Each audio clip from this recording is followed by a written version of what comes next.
अस्सलाम वालेकुम नाजरीन, मैं हूं आपका अपना मेज़बान ज़ुहैब सागर और आप देख रहे हैं मेरा अपना यूट्यूब चैनल। मेरे साथ एक ऐसी बहन मौजूद हैं जो कि इंतहाई दुखों से भरी, इंतहाई परेशान, इस टाइम परेशानी की हालत में हैं। इनके साथ होता क्या है कि इनके माँ और बाप की जो है ना एक एक्सीडेंट में मौत वाक़या हो जाती है। उसके बाद ये अपने भाइयों के साथ रहने लग जाती हैं। इनके दो भाई होते हैं और ये एक बहन है, इकलौती दो भाइयों की बहन है। तो उनकी शादियाँ शुदियाँ हो जाती हैं। उनके बाद वो ज़ाहिर सी बात है, भाभीयों का आपको पता है नंदों के साथ कैसा सलूक होता है। उसकी वजह से इस बेचारी को घर से बेदखल कर दिया जाता है। तो आज ये दर बदर के धक्के खा रही हैं, ठोकरें खा रही हैं, बहुत ज़्यादा मजबूर हैं। मीडिया पे आने का क्या मकसद है इनका, आइए इन्हीं से जानते हैं और इनसे बात करते हैं। अस्सलाम वालेकुम। वालेकुम अस्सलाम। कैसी हैं आप? ठीक, आप बताएं कैसे हैं? अच्छा, कैसे हालात हालात बहुत बुरे हैं।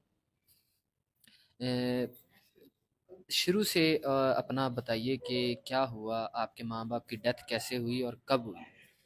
हम ना छोटी सी फैमिली थी हमारी, मामा थी, पापा थे, दो भाई थे और मैं थी। हमारी जो ज़िंदगी है वो बहुत खुशहाल गुजर रही थी। हम इत्तेफाक से रहते थे, कभी भाइयों ने मामा पापा से बदतमीज़ी नहीं की ना मुझसे की।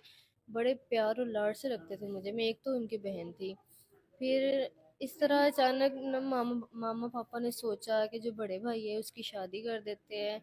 ठीक है, हमारे घर में खुशहाली आएगी, रौनक आ जाएगी। ठीक है, तो उसकी शादी कर दी।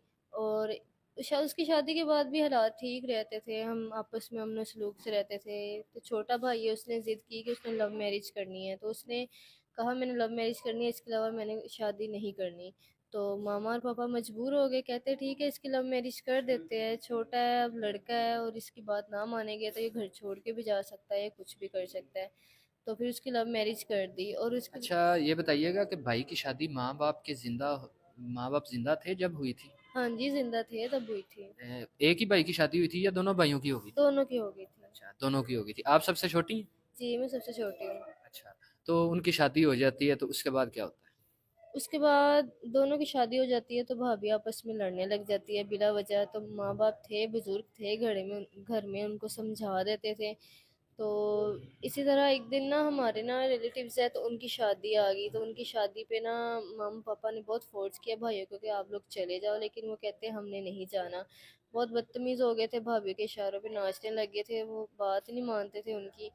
तो मामा और पापा ने कहा ठीक है हम खुद चले जाते हैं, वो दोनों चले गए। तो उनकी ना कार एक्सीडेंट में ना डेथ हो गई।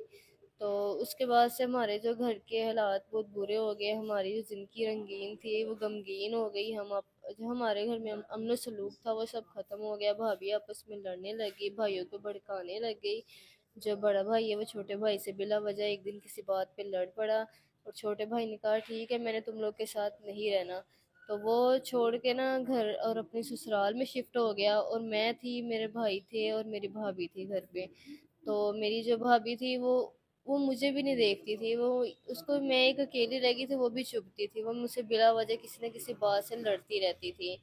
तो वो भाई को ऐसे सिखाती रहती थी कि ये अच्छी नहीं है, बदचलन है, ये है वो है। मैं सारा दिन घर के काम मतलब करती कि थी। भाई रात रात को काम से आते थे तो उनको आपके बारे में बुरा भला कहना, तोहमतें लगाना कि ये ऐसी है, ये ऐसी है, कि उनको भड़काना कि वो इसके साथ जो है ना लड़ाई झगड़ा करें तो मामला ऐसे बने। जी बिल्कुल, मैं सारा दिन घर के काम करती थी और मुझे सारा दिन खाना नहीं देती थी। रात को भाई आते थे तो मैं खाना खाती थी, बचा कुचा उनका खाना मुझे मिलता था। और भाई को कहती थी ये सारा दिन पड़ी रहती है, ये काम नहीं करती, मैं काम करती हूँ।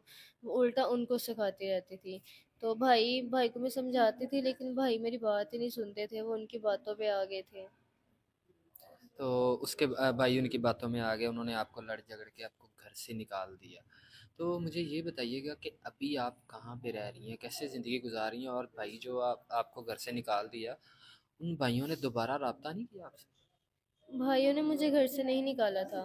भाभी वो मुझसे लड़ने लग गई थी बहुत ज़्यादा। तो मैं वो ज़िंदगी से तंग आ गई थी, मुझे मेरी ज़िंदगी ऐसा लगता जैसे इससे अच्छा मेरे लिए मौत है। मुझे मेरी ज़िंदगी से नफ़रत हो गई थी। तो मेरी एक दोस्त ने मुझे मशवरा दिया था कि तुम हॉस्टल में चली जाओ, तुम वहाँ पे रहना, पुरसुकून तुम्हारी ज़िंदगी होगी, कोई टेंशन नहीं होगी। तभी मैंने फ़ैसला कर लिया ठीक है मैं हॉस्टल चली जाऊँगी।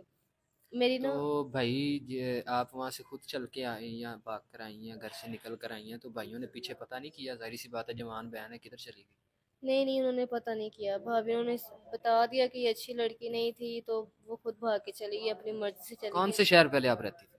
मैं रहती थी गुजरावाला। गुजरांवाला। अच्छा, तो गुजरांवाला से आप जो है ना वो इस टाइम लाहौर में मौजूद है। जी, मैं हॉस्टल में आ गई थी, मैं लाहौर में शिफ्ट हो गई थी फिर। जी जी। अच्छा, तो मुझे ये बताइए कि वहाँ से जब आई हैं तो वो जो सहेली जिसने आपको मशवरा दिया है, उसने आपको खाली मशवरा भी दिया था या किराया भी दिया था? नहीं, उसने किराया नहीं दिया था। मेरी ना मामा ने मुझे बालियाँ दी थी सोने की, ठीक है। तो वो मैंने भाभी से छुपा के रखी हुई थी, तो बस वही बालियाँ बेच के मैंने रेंट दिया और अपनी स्टडी आगे कंटिन्यू की थी। कितने की बालियाँ बेची? बालियाँ बिक गई थी 30,000 की। 30,000 की बालियाँ बेची, वहाँ से किराया लगाया, लाहौर आई, लाहौर आके यहाँ पे एडमिशन लिया, हॉस्टल में रही, तो 30,000 तो एक महीने में ख़त्म हो गया। हाँ जी, ख़त्म हो गया था। मेरी मेरे सर पे अब कर्जा है मेरे हॉस्टल का, ठीक है, रेंट है मेरे सर कितने पे। मंथ हो गए आपको इस हॉस्टल में आप रहते? 3 मंथ हो गए। 3 मंथ हो गए हैं। कितना रेंट है? रेंट है हॉस्टल का है, उसके अलावा मेरे पास जो शॉप्स है उनका भी रेंट है, ठीक है। तो कुल मिला के 50,000 कर्जा है मेरे ऊपर। मतलब हॉस्टल का रेंट और जो जहाँ से आप खाना वगैरह खाती हैं, कैंटीन है, वहाँ का खर्चा वगैरह सारा डाल के 50-60 हज़ार आप पे कर्जा चढ़ा हुआ है। हाँ जी, बिल्कुल। तो कैसे ये उतरेगा?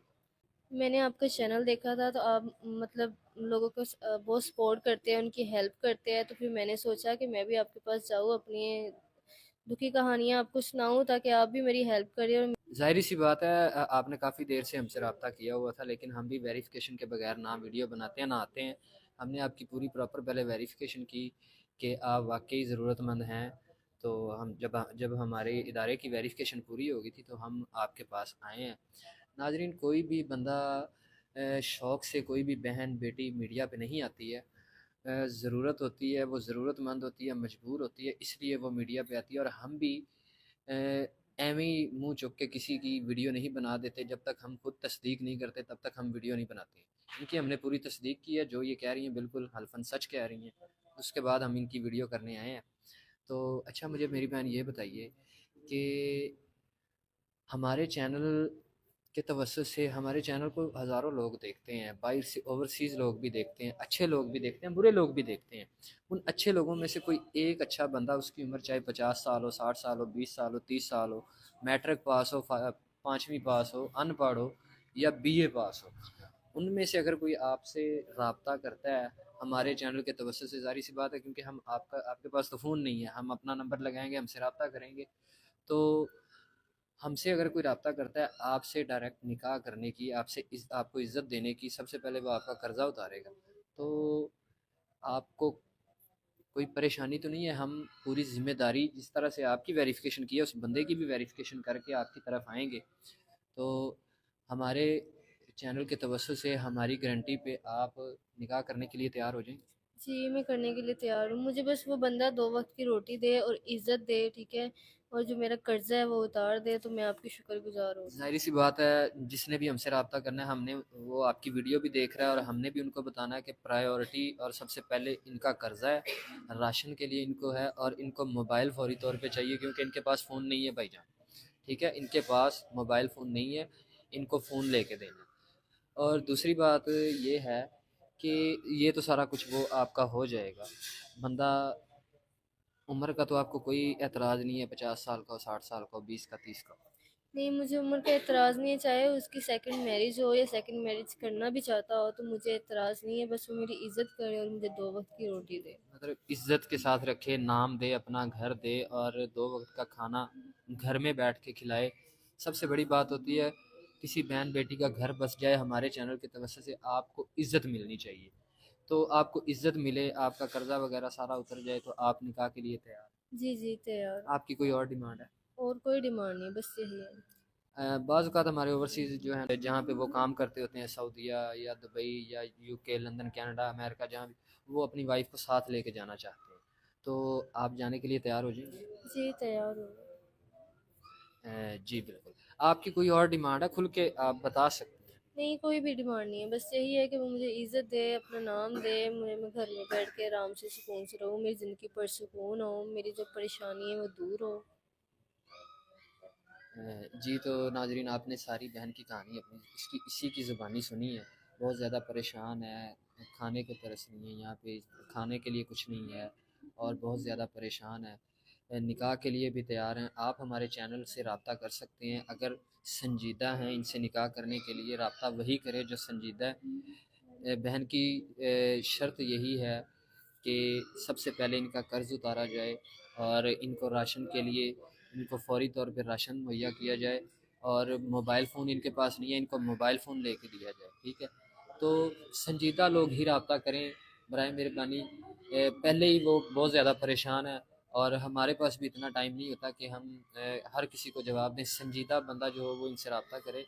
ठीक है, हमारा चैनल आपकी स्क्रीन पे चल रहा होगा, उस पर आप रब्ता कर सकते हैं और इनकी आप मदद भी कर सकते हैं, निकाह भी कर सकते हैं। इंशाल्लाह ताला हलाल तरीके से निकाह किया जाएगा। ठीक है, और बहन भी खुश, आप भी खुश, अल्लाह ताला भी खुश और हम भी राज़ी, अल्लाह ताला हम पर भी राज़ी। दुआएं दुआएं जो है, हम तो दुआएं समेटने आते हैं, और अगर हमारे चैनल की वजह से इस बहन का घर बन जाता है, इस बहन की मुसीबतें टल जाती हैं, तो हमें और कुछ नहीं चाहिए। दुआ में याद रखिएगा। अल्लाह ने